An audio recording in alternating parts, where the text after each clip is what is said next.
General Rob Spalding. General, the notion that we're at this heightened level of preparedness, and yet there's not any necessarily a reason for it.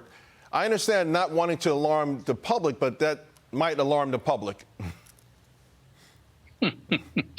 Well, and they should be alarmed when you consider all the different folks that have come across the southern border. When you look at the war going on in Ukraine, when you look at what Hamas did in Israel, when you look at what the Chinese are currently doing in the Philippines, the world's falling apart, and we're sliding deeper into this first Cold War, and who knows where it's going to go from here. But they should be concerned. Yeah, and again, the use of these proxies by these bad actors, it feels like we should always be on heightened preparedness these days.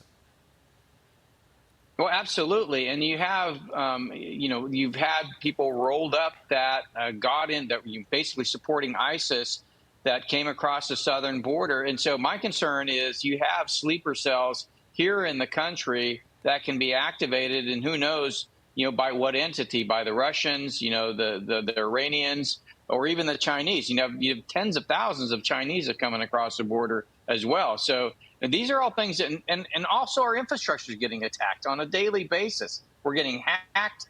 Things are getting blown up and shot. It's really threatening.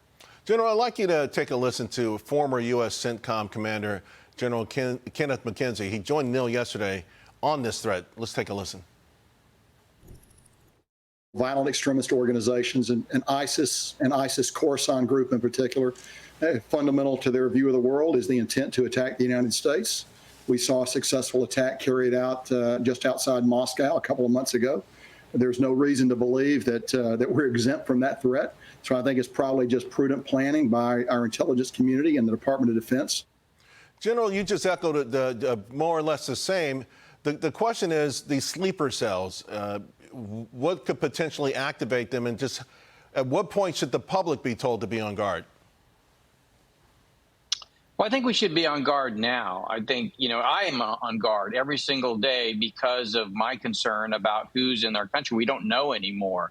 And so, it's literally, it can be an email, it can be a phone call, it can be, a message giving in person. I mean, each of these countries is operating through their embassies here in the United States. So, I think we have to be concerned, and we have to be on watch at all times now because of what's been going on with the southern border. I've got a minute to go, but I have to ask you about the United States set to send additional aid, $2.3 billion, in fact, dollars in security assistance. This is the latest package to Ukraine. What do you make of that as we read that Russia is making more gains right now? Well, we're sending money to Ukraine, the Chinese are sending money to Russia, and we're sending money to China. So you kind of see where we're feeding both sides of this. My concern is that we never tied any of the aid that we're giving to Ukraine to any kind of, progress towards a ceasefire. And I think, that's what we did in Korea during the Korean War. And I think it's something we need to do now, and not just have these open checkbooks. We actually need to have some verifiable pathway to a ceasefire that can maybe not have an end to the war, but certainly an end to the fighting. Yeah. General, thank you very, very much. Happy 4th of July. Thank you for your service.